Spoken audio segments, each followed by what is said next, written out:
So, what are some activities that you can do as a homeschooler in the warmer months of the summer to have fun with your family and an educational time with your family? Camping can be one of those things. Now, I know, okay, if you know me and if you've read my blog, you have heard horror stories about my camping trips. Yes. However, camping is a great bonding activity for your family. It's educational because you're in nature. You can identify plants, mushrooms, trees, birds, animal tracks. Like you can take with you something like this that can identify different tracks and things like that. There are also different laminated sheets on each of those identification, like identification of wildflowers and things like that. Now, it doesn't have to be educational, though. It can just be relaxing with you and your family, talking deep into the night over a campfire.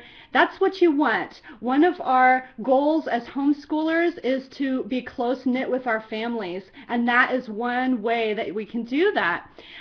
Also, when you're on the beach, like of a lake or something like that, kids can play in the sand for quite a while you read a book or relax in some other way. So that can be a fantastic way to bond with your family, cooking food over a fire, doing things that you wouldn't normally do. And so that is a fun activity with your family. Another thing you can do is to go stargazing in the summer. I know some of you that have younger kids, you would need to make sure that they have a nap because it gets late, it gets dark late in the summertime. However, if you live in the north like I do in Washington, in the spring and autumn, it's really too cold. And so, I mean, you could still go stargazing when we have, but the summer is a wonderful time to go stargazing.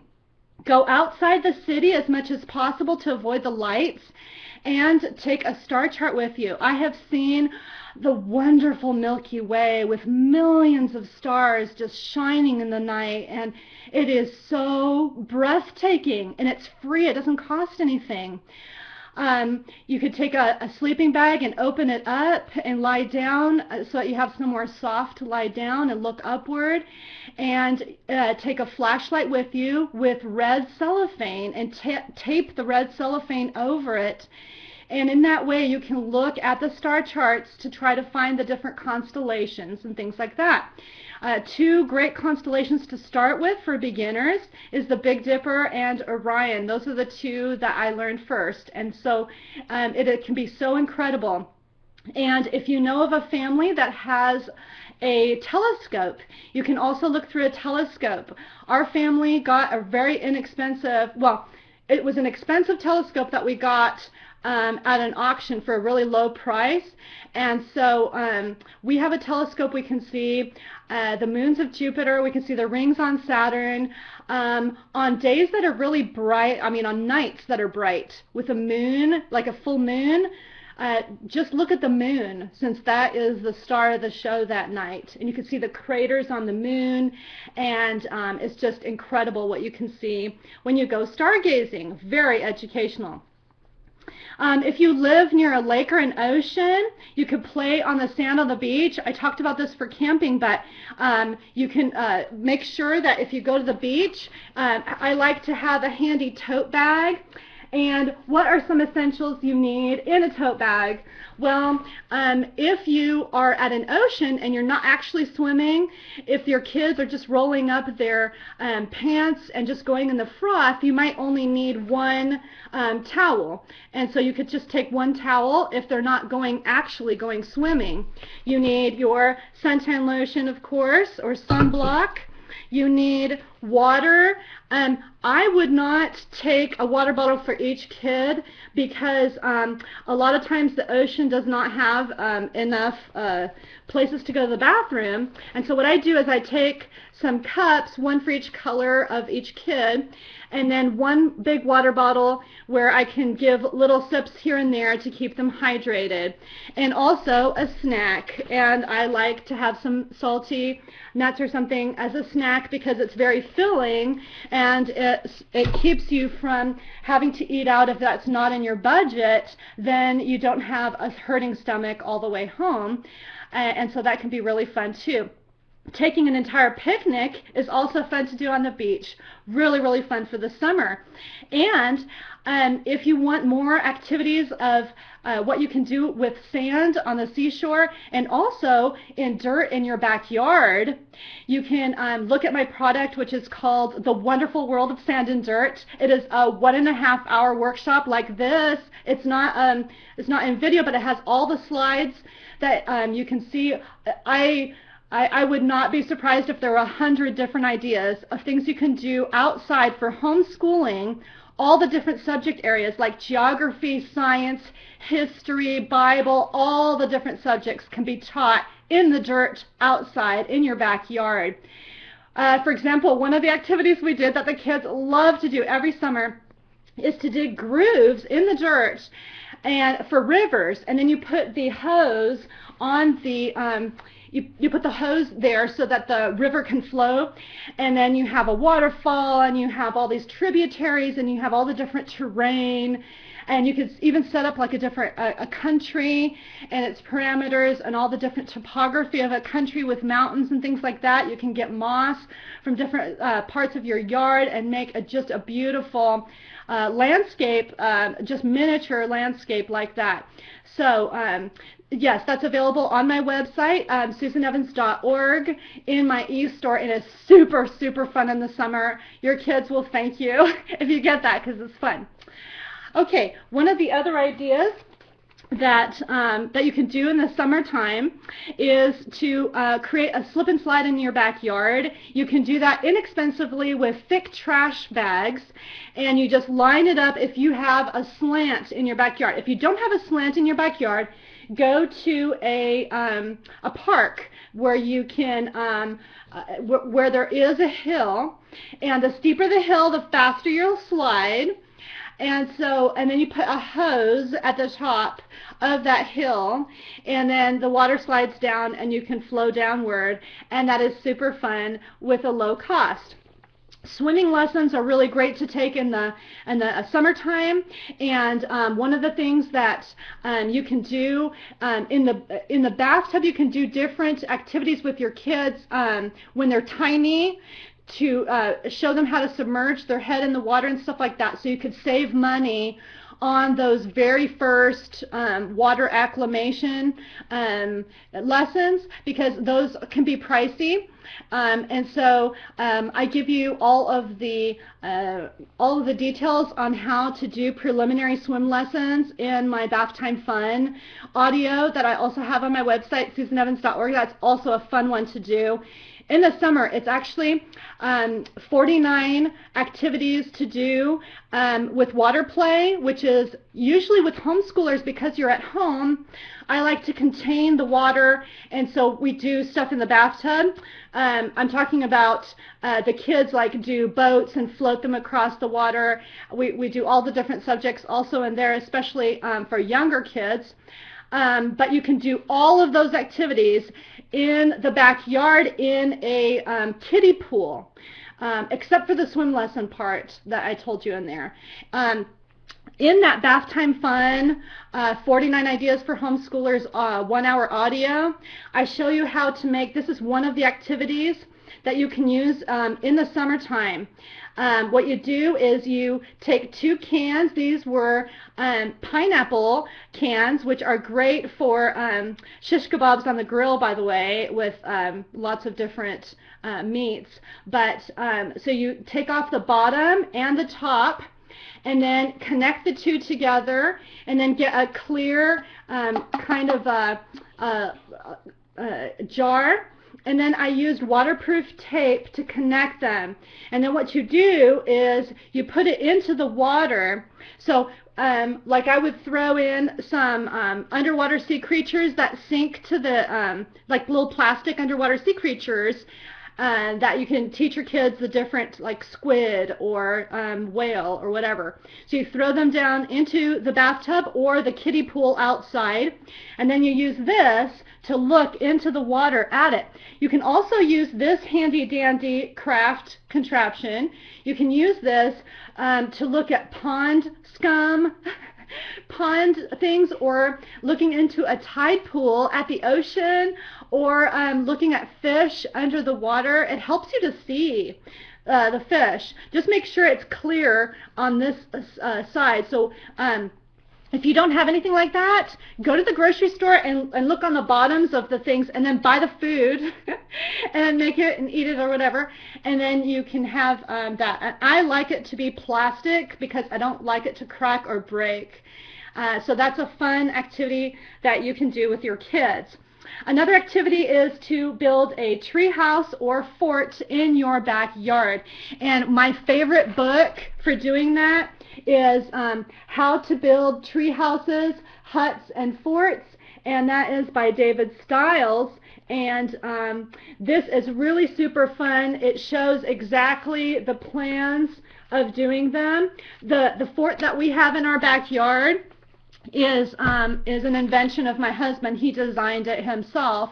So you can design your own. You don't need a book like that. However, my kids, my boys especially, have loved to draw different tree houses and stuff, and you can make a model of a tree house with a branch connected to a section of wood, and then you can build like with wood or popsicle sticks and make stairs going up, and just have like a Swiss Family Robinson tree house craft that you can do with your kids as well. But a fort outside is super fun for pretend play, and this is really important for the growth of your the children's imagination and things like that. Is creativity. It will help in all the different jobs that your children will have, careers that they will have in the future.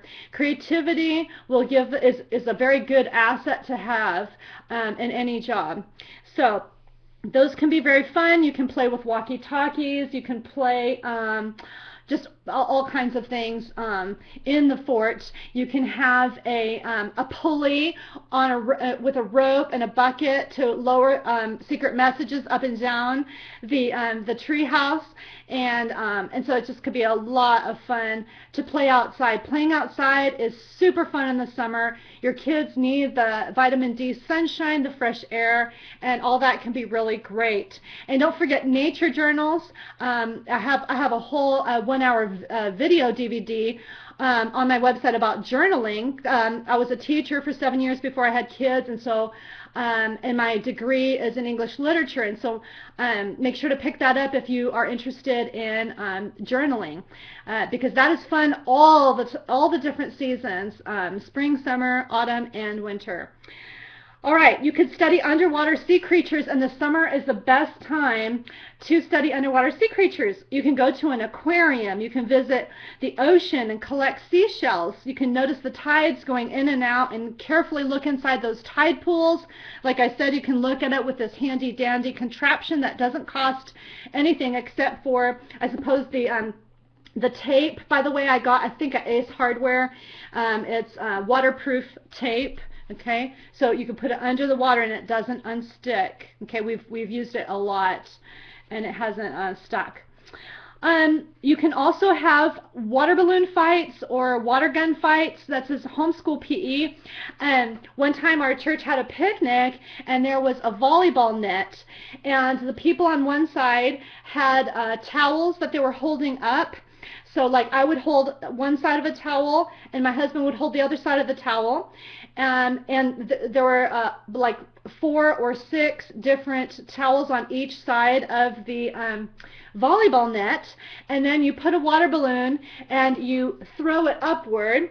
And I'll put pictures of this on my blog so you can see it, susanevans.org/blog, and I have a lot of ideas what to do in the summer there too, pictures of the stuff I'm talking about. And so anyway, so you throw it up and then they try to catch it on the other side, and actually if you catch it in the towel, it does not Usually it does not break. And then if you miss, then you get splatted with cold water. But of course, it's a hot summer, so it feels good and it's fine. So that could be a whole lot of fun to play with water balloons. All right, another thing you can do with your family, and this one isn't educational, but it is bonding. As a family, causes you to be close-knit with your family, and that is to go to a theme park. And if your children, and they can, as homeschooling as a group, if you enter as a group, you can have a discount. We've done that before.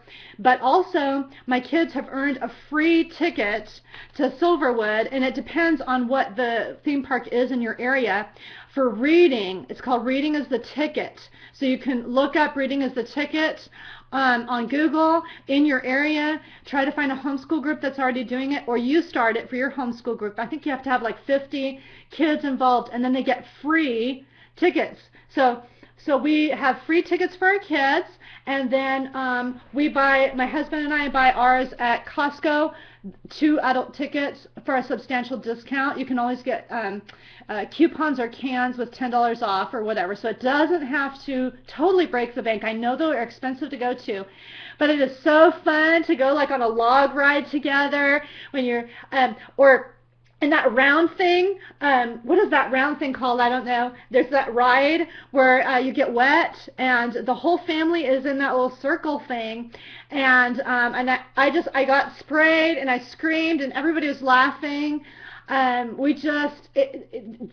joy together as a family, just having fun together as a family is refreshing and relaxing. It clears your mind and it helps you to start a fresh new semester in the fall and get higher grades and care more about your education and stuff like that. I'm talking about book work like math and all those things. If you clear your mind and freshen your mind up by doing some fun things with your family, that can really help as well.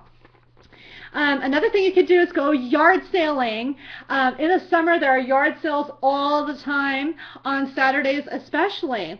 And you can find lots of inexpensive, fun activities for your children to do, especially crafts or outdoor toys. You can also find hands-on items for your next unit study or time period in history. And so, in the fall, you'll have a big collection of a whole bunch of wonderful, fun things to do with whatever you're going to study. So even if you don't do unit studies, if you do unit studies, I have a whole website on unit studies in my susanevans.org website. But if you don't do unit studies, even if you don't, you should do some hands-on stuff with your kids so that they learn and remember it for a lot longer. So even if you're using textbooks, flip through your textbook and see what you're going to be covering the upcoming year and collect wonderful hands-on stuff that only costs like 50 cents or $1 to round out those studies and make them a joy to your children and not drudgery.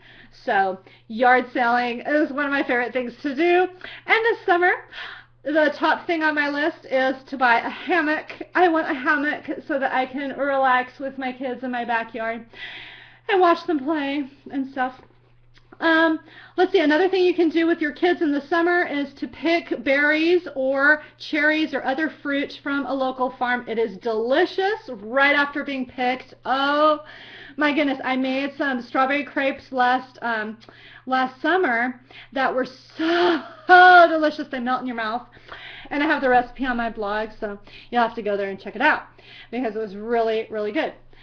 You can make chocolate bananas. Oh, this is very good. Also, it is easy to make. And what you do is you dip frozen bananas in almond bark after stabbing them with popsicle sticks. Okay, so you peel the banana, chop them in, or cut it in half, put it on some wax paper on a cookie sheet, and then stab a popsicle stick on the bottom of each one. Shove it all in the freezer, let it freeze overnight, okay? The next day, almond bark, you find that in your grocery store under like chocolate chips and stuff like that. It's not chocolate chips, it's like really like a bar all the way across, and you heat it up in a pot, and then you dip it in, and it hardens immediately. And then either they can eat it right then, or you can stick them back in the freezer, and they're healthy because all it is banana and chocolate. So it's really yummy and fun for the summer. You can ride bicycles as a family also. You could do a bike hike. You can go on trails in national parks and things like that. They have trails that are paved, and there are others that are not paved, but they're smooth enough that you can go on bicycles. So if your entire family is going, like knows how to ride a bike, you can do that, and so that could be a lot of fun. If you have babies or toddlers, you can attach a little caboose thing to your husband's one, and it'll make him work harder. No, I'm just kidding. You can attach it to yours, because I'm sure you work out probably at Zumba or something like that, or if you have a lot of little kids, you could divide them between your husband and you on little cabooses, and so you can go no matter what. No matter how big your family is, you can go on a bike hike, okay? As long as everybody knows how to ride a bike. Oh, now you're getting hungry. Oh, hi, Jenny. Good to see you here. Okay, another thing you can do is go hiking, okay?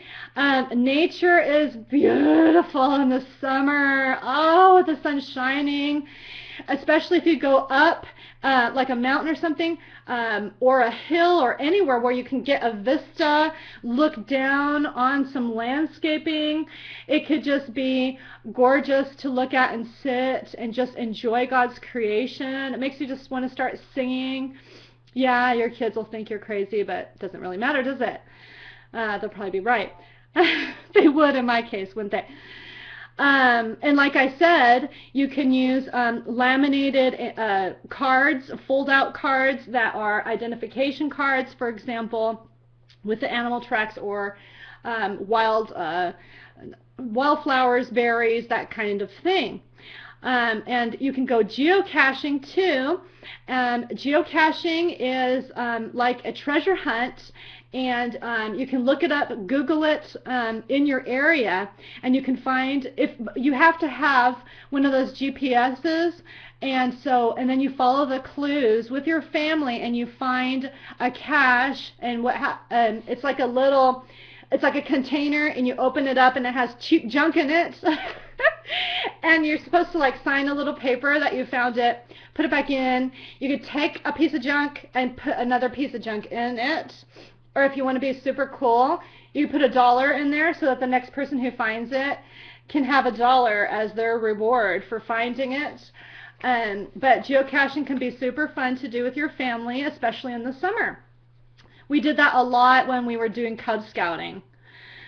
Okay, another thing you could do in the summer that is so much fun is to put on a talent show. And I'm not talking about you, I'm talking about your kids can put on a talent show. And I mean, you could do it too. You could participate if you want. You could have another homeschool family come over and they can participate too. You could do singing, you could have a pretend microphone or something like that. You can do a skit, a fashion show, a magic show, play an instrument, do a mime act. On my YouTube channel, Susan C. Evans, I have my 7-year-old son did a mime act that was spectacular. He was so good. You wouldn't think that it would be so good from a 7-year-old, but like pretending to go up and down stairs is so much fun for kids. I mean, everyone should be able to do that, and going up and down an elevator, you know, and it's just really super fun to do different kinds of acts for a talent show, and so that could be a fun thing to do in the summertime. Okay, now you can also make out in your backyard, you can make a tent city, and this can be so much fun. It can be super easy. You can just tie rope between 2 trees and throw a sheet over it, and then put rocks to hold it in place, and that is one tent, okay? And then you can do that throughout your backyard.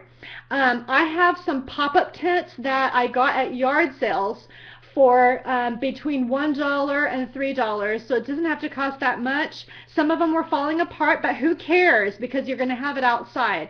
So boom, you pop it open, you could throw a sheet on it, and it's an instant tent, and you can put them all over to make a city.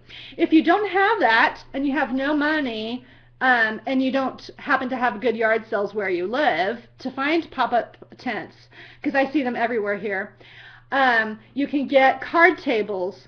And so put a card table outside and throw a sheet on it.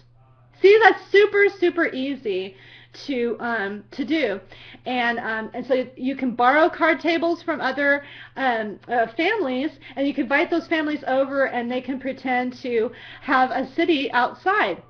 And so that can be just really neat. And also, one thing you can do is look at different sheet colors. Like if you put pink sheet over a rope, inside there's going to be a glow of pink. If you use a yellow sheet, like you might want to go to Goodwill to buy an ugly yellow sheet that is gorgeous yellow glow that's so cheerful for outside for the tent city. Okay, so this tent city can be super fun. You can have tea parties inside those tents. You can set up house. Girls especially like to set up house. They could play dolls out there. If it's boys, if all you've got is boys, it could be like it could be a war zone where there's different tents, and you know, they have to decide what to do, and their strategy of you know, play whatever game they want to play, use walkie-talkies or anything like that in their tent city. So that can also be a whole lot of fun. You can play board games. In the summer, this is a great time to play board games because you have more time, presumably, if you're not homeschooling. If you do homeschool year-round, I recommend taking at least 1 month off. You need a break. Like in Scripture, God commands a break once a week. And also, he actually had every 7th year was supposed to be a break. The whole year was supposed to be off for everybody. So it's like, you know, you make enough money in 6 years and you don't have to work the 7th year. Wouldn't that be cool? Anyway, that was God's idea. I don't know if anybody ever did it, but that's what Scripture says. So what I'm saying is rest is something that God built into our bodies to need. Okay? And your mind needs rest just as much as your body needs rest at night. And so make sure to build in rest in your homeschooling and not just go and never have any time off. That burns people out. So you need to rest. That is important. Like on a hammock, for example. That would be fun. Okay. Another thing you can do is to draw with chalk on the sidewalk. That is super easy. Local schools are out for the summer, and so you can walk over to a local school that you've paid for with your hard-earned money and never set your toe on that property anyway. And by the way, you can use their basketball hoops and all that kind of stuff too, which you can practice sports skills with your kids. I do that in the summer too. We just walk to the local school and then use their hoops and use their like softball diamond, you know, and you know, play catch and different things like that. But I'm talking about the usually there's a blacktop, and you can draw with chalk, and nobody cares because when the rain comes, it washes it off, and so it's no big deal. And so you can use chalk, and what I have my kids do is they draw a rectangle, and then they decide what they want to draw, and then they use the chalk to draw. Don't use just ordinary chalk that's cheap. You can find inexpensive chalk that is more brilliant colors. And I found one that was less than $5 that had a whole array of colors like orange and red and all those that are really pretty and brighter than just all your pastels. So stay away from the pastels. I also recently got a glow-in-the-dark chalk set, and I will let you know on my blog whether it works or not. And we'll see if I film it or take pictures or whatever, but it'll be on my blog probably this summer. Because my daughter just got it for her birthday. So we'll put that on my blog. Okay, you have got to see the fireworks on the 4th of July. You absolutely must do that, because if you live near a city, most cities put it on for free. It doesn't cost you anything. All you have to do is show up. Now, if you have younger kids, make sure that they take a nap or something so they're not crabby. But it's just beautiful to see those fireworks bursting in the sky. It is gorgeous. Another craft that's associated with the 4th of July, but you could do it any time of year because it's patriotic, is a collage of America. And so, like, what things represent America? And what does it mean to be an American? Okay, so you see you can cut out pictures from magazines that remind you of what it means to be an American. You can color a flag of the United States. You can color, I think we cut out a map of the United States. We had a postcard, maybe famous areas. This let's see, down here is just a napkin. I opened up a napkin that I had left over that was still clean. And so I used that as a background. And you can also use cloth that's 4th of July-like to put in the background of a collage to have different textures in your collage. This is a fun and easy thing that any age can do, is a collage of America or what it means to be an American.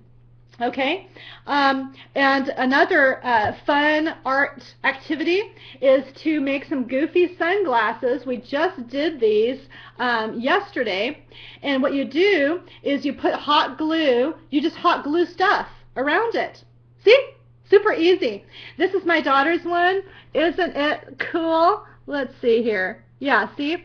And you can see her wearing them on my Facebook fan page. I am Susan Evans, public figure on Facebook, and I post a lot of really neat things on that page that I don't post anywhere else. Like in December, I put a lot of craft ideas that were picture form that I didn't post anywhere else to make for different relatives and stuff for gifts for Christmas time. And then in January, I posted some organization things for homeschoolers. And I try to do that in picture form as well. And so you'll want to go onto Facebook to find my page and go ahead and like that page, because if you're watching me, you obviously like me, so you can go ahead and do that. Okay, another thing that you can do in the summer is barbecue. You can teach your sons how to barbecue. And yes, sons should do it because that's a manly job. Yeah, they need to learn how to grill, how to get the food just right, and eat that food outside over your wonderful grill, and just enjoy that food outdoors in such beautiful weather. Yeah, I like you too. Oh, Beth Jones, you're here. How sweet. Thanks for coming. Okay, and Jenny loves my Facebook page. Thank you very much. Of course, everybody does. I'm kidding. I do not have a big head. Not really. People who have read my blog know. The sunglass idea is cute. Love your Facebook page. Oh yeah, that Facebook page, I just posted yesterday my boys and their goofy sunglasses. So go take a look at those. They're super funny. One of them had a little umbrella, like one of those that you put in a crushed ice drink. Hot glued it on his sunglasses. It's so easy to make crazy sunglasses. And we got these at a dollar store. Okay, and then whatever junk you have in your craft supplies, just hot glue them. Ta-da! It just took like 5 minutes. It was super easy, and then you feel like you're a good mom because you just did a super cool craft with your kids, and it didn't take any energy at all. Okay, you can also run through a sprinkler. Well, not you. No.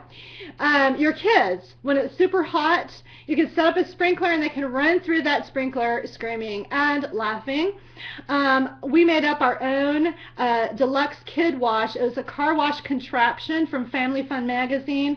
We used PVC pipe. We drilled holes in it and stuck it together. The water sprayed in all directions and it was so much fun. And okay, what we did was we got a shower curtain that's clear. Actually, I bought a new shower curtain for like $10, and I replaced our old yucky one, and I used the old one. I cut it in half and I put strips, cut it into strips, and then I hung that, and then the kids ran through the strips like they were going through a car wash with the water spraying in every direction, and it was so much fun. I have that video on my YouTube channel. It's like 6 seconds. My son is running through that contraption, and it's gotten a lot of hits. I don't know why. It's just goofy. Some of my, well, pretty much most of my YouTube videos are goofy and intended for homeschoolers, for your enjoyment and education. Fun things to do with your kids like this. Okay, now, picnics. You can take picnics anywhere. I already mentioned you could take them to the beach, but you could take them to local parks. Choose parks around your area that you enjoy. You can also go further and enjoy new places that are further away. So you can go in your car, especially go places that are like a Civil War reenactment or Renaissance fair. Those kinds of activities only happen in the summer. So they're field trips that you can only do in the summer as a homeschooler. Shakespeare in the Park. Oh, I missed that. When I lived in Texas, I went to see Shakespeare in the Park, and it was free. It just had donations, and so if you were dirt poor and didn't have any money, you could still go and see Shakespeare. And this is the perfect thing to do with your kids, to introduce them to Shakespeare, because they can talk, in a low voice or whatever. It doesn't bother anybody because the speakers are so loud, and the kids are sitting on a picnic blanket, and so they can enjoy Shakespeare. Another thing that is similar that you can do in the summer with your homeschool family is to enjoy outdoor concerts. A lot of them are free and they're outdoors, especially the ones that are symphonies. They do that for the culture of the people. And so you can take like a wagon. We did that once. We took a wagon with an igloo and put all of our cold food in there, and then we pulled the wagon, and we opened up a sleeping bag. The good thing about a sleeping bag is that the outside is waterproof, and so if it's wet, if the grass is wet from a sprinkler or something, it won't go through. And then the top is nice and soft and dry, and so I like sleeping bags rather than just blankets, so it doesn't soak through. The car wash idea sounds awesome. Oh yeah, it was. My kids loved it. Okay. You can also, you could be a tourist in your own town. Now, if you go to the local tourist place in your town, you can find more things that you can do, and especially in the summertime, there's a lot more activities than any other time of year, because more people are out and about doing things, because people are off from school, and the tourist type places, some of them are only open in the summertime, and so you want to take advantage of all of those things. Don't forget to read a book or a magazine, sit down, relax, spend less time doing and more time being. Spend quiet time just reflecting on the past school year and gearing up and planning for the new school year, but take some time off completely and just have fun with your kids, relax. Maybe travel somewhere new, try new things. And so I hope you have enjoyed this webinar, this packed half hour, actually almost 40 minutes now. And for more ideas and pictures of fun things to do in the summer, you can visit my blog at susanevans.org/blog and look under the category Fun Summer Activities. And right after this webinar, I'm going to go over to my blog and I'm going to post my what I'm talking about today, all those ideas. I'm going to post it in PDF form so you can print it out and check them off and do some of them and decide or ask your kids what you want to do this summer and have a great time with your family this summer. Thank you so much.